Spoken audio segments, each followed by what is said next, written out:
Sufyan bin Uyainah rahimahullah, seorang ulama besar ini menyatakan, sesungguhnya Rasul Shallallahu Alaihi Wasallam adalah parameter tertinggi, timbangan tertinggi.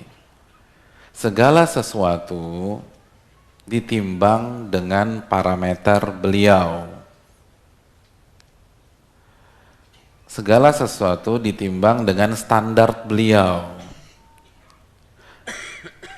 Semua yang beliau lakukan dan semua yang ada dalam diri beliau itu semua parameter, baik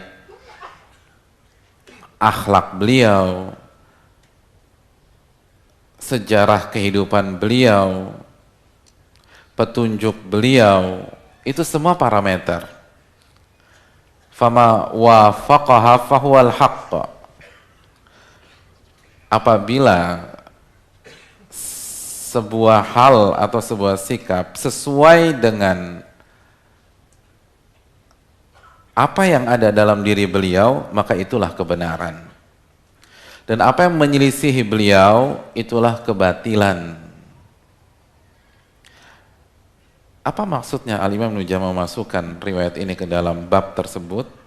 Maksudnya, Al-Imam Ibnu Jama'ah ingin menjelaskan kepada kita bahwa kalau ingin mengikuti sunnah Rasul, ikutilah secara kafah, secara totalitas, jangan secara parsial.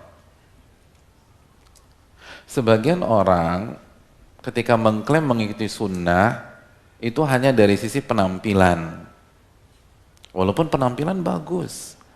Hanya dari sisi sholat. Sallu kama ra'aitumuni usolli. Sholatlah kalian sebagaimana kalian melihat aku sholat. Ya, sholat adalah ibadah terbaik di dalam Islam setelah syahadatain. Sholat bagus, tapi jangan hanya sholat. Karena semua dari beliau itu adalah parameter kebenaran. Selain sholat, zikir, penampilan, janggut misalnya, cingkrang, atau hijab, atau cadar, akhlaknya juga harus ikut Nabi SAW. Adabnya harus mengikut dan berkiblat kepada Nabi SAW.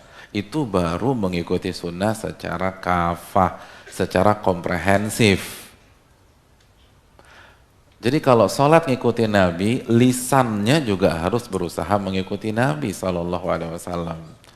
Kalau hajinya, manasiknya, khudhu anni manasikakum, ambillah dariku manasik haji kalian, pemilihan katanya juga harus mengikuti Nabi SAW. Manajemen emosinya juga harus mengikuti Nabi SAW. Nggak bapernya juga harus mengikuti Nabi SAW. Semua harus ngikutin Nabi, nggak boleh setengah-setengah. Itu maksud Sufyan bin Uyainah. Makanya kan akhlak beliau, sirah perjalanan beliau, gimana sih sirah perjalanan beliau di Mekah? Gimana beliau sabar ditimpukin, bayangkan, ditimpukin di Taif. Dan malaikat siap mengeksekusi itu penduduk Taif. Apa kata beliau? Nggak usah.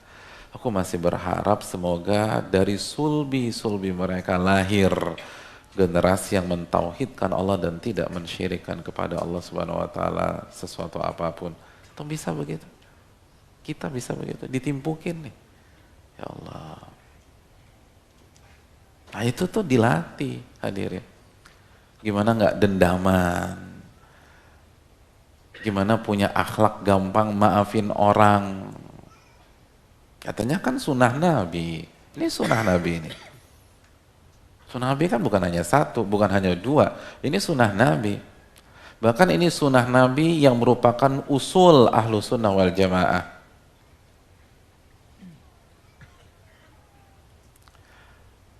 Sunnah Nabi yang merupakan prinsip ahlu sunnah wal jamaah. Sebagaimana yang disebutkan oleh Syekhul Islam Ibnu Taimiyah di dalam kitab Al-Aqidah Wasithiyah. Dan beberapa para ulama akidah ketika mereka masukkan akhlak ke dalam prinsip-prinsip dasar ahlu sunnah wal jamaah. Jadi ini bukan sunnah yang parsial. Masalah akhlak Bukan masalah furu, tapi masalah usul. Atau kan sering dalam masalah furu, masalah usul. Masalah akhlak, masalah usul hadirin. Bukan saya mengatakan, Al-Imam Ahmad bin Abdul Halim. Dan para ulama-ulama yang lain.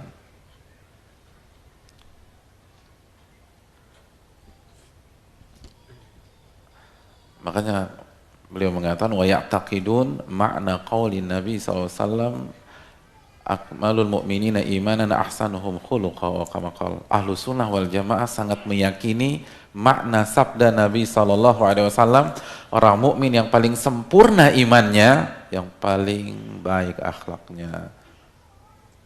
Yang benar-benar yakin tuh bahwa akhlak yang mulia itu adalah parameter keimanan. Oleh karena itu, hadirin yang dirahmati oleh Allah, kalau kita mengaku ahlu sunnah wal jamaah, kalau kita mengaku mengikuti sunnah Nabi SAW, kita harus belajar adab.